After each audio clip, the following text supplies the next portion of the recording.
ಎಲ್ಲರಿಗೂ ನಮಸ್ಕಾರ. ಇವತ್ತಿನ ಈ ವಿಡಿಯೋದಲ್ಲಿ 2020-25ರ ವೈಕುಂಠ ಏಕಾದಶಿ ಯಾವಾಗ ಎಂದು ನೋಡೋಣ ಬನ್ನಿ. ವೈಕುಂಠ ಏಕಾದಶಿ ಅಥವಾ ಮುಕ್ಕೋಟಿ ಏಕಾದಶಿಯನ್ನು ಯಾವಾಗ ಆಚರಿಸಲಾಗುತ್ತದೆ?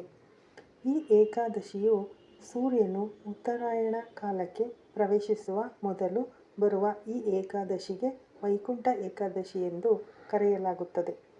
ಈ ವೈಕುಂಠ ಏಕಾದಶಿಯಲ್ಲಿ ನಾರಾಯಣನ ಪೂಜೆಯನ್ನು ಮಾಡುವುದರಿಂದ ಜನ್ಮದ ದೋಷಗಳು, ಪಾಪಗಳು ಕಳೆಯುತ್ತವೆ ಮತ್ತು ಆಸೆಗಳು ಈಡೇರುತ್ತವೆ ಎಂದು ಪುರಾಣಗಳು ಹೇಳುತ್ತವೆ. ಈ ದಿನ ನಾರಾಯಣನನ್ನು ಪೂಜಿಸಿದರೆ ಸಕಲ ಇಷ್ಟಾರ್ಥಗಳು ಈಡೇರುತ್ತವೆ ಎಂಬ ನಂಬಿಕೆ ಇದೆ. ಜೊತೆಗೆ ಸ್ವರ್ಗ ಪ್ರಾಪ್ತಿಯಾಗುತ್ತದೆ ಎಂಬ ನಂಬಿಕೆ ಕೂಡ ಇದೆ. ಈ ದಿನ ಬಹಳ ಬೇಗ ಎದ್ದು ಸ್ನಾನಾದಿಗಳನ್ನು ಮಾಡಿ ಭಗವಂತನನ್ನು ಪೂಜಿಸುತ್ತಾ ನಾರಾಯಣನನ್ನು ನೆನೆಯುತ್ತಾ ಮನೆಯಲ್ಲಿ ಪೂಜೆ ಮಾಡಿ ನಾರಾಯಣ ಸ್ವರೂಪಿ ಯಾವುದೇ ದೇವಸ್ಥಾನಕ್ಕೆ ಭೇಟಿ ನೀಡಿದರೆ ತುಂಬ ಒಳ್ಳೆಯದು.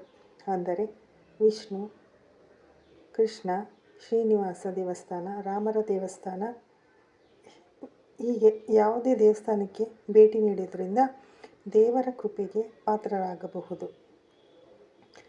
ಉತ್ತರದ ಬಾಗಿಲಿಗೆ ದರ್ಶನ ಪಡೆದರೆ ಪಾಪ ಕಳೆದು ಪುಣ್ಯ ಲಭಿಸುತ್ತದೆ.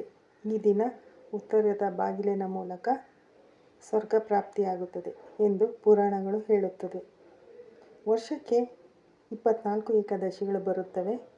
ಸೂರ್ಯನು ಉತ್ತರಾಯಣದ ಕಾಲಕ್ಕೆ ಬರುವ ಮುಂಚೆ ಬರುವಂತಹ ಏಕಾದಶಿಯನ್ನು ವೈಕುಂಠ ಏಕಾದಶಿ ಅಥವಾ ಮುಕ್ಕೋಟಿ ಏಕಾದಶಿ ಎಂದು ಕರೆಯಲಾಗುತ್ತದೆ.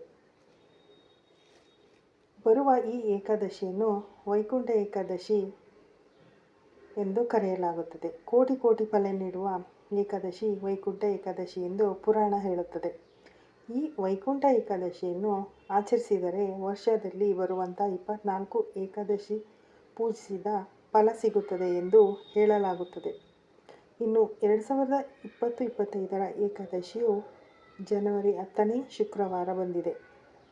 ವೈಕುಂಠ ಏಕಾದಶಿಯ ತಿಥಿ ಪ್ರಾರಂಭ ಆಗುವ ಸಮಯ ಜನವರಿ 9ನೇ ಗುರುವಾರ ಮಧ್ಯಾಹ್ನ 12ರಿಂದ 10ನೇ ದಿನಾಂಕ ಅಂದರೆ ಶುಕ್ರವಾರ 10-19ವರೆಗೆ ಇದೆ. ಇನ್ನು ಈ ಶುಕ್ರವಾರ ಬರುವಂಥ ಏಕಾದಶಿಯನ್ನು ವೈಕುಂಠ ಏಕಾದಶಿ ಎಂದು ಕರೆಯಲಾಗುತ್ತದೆ.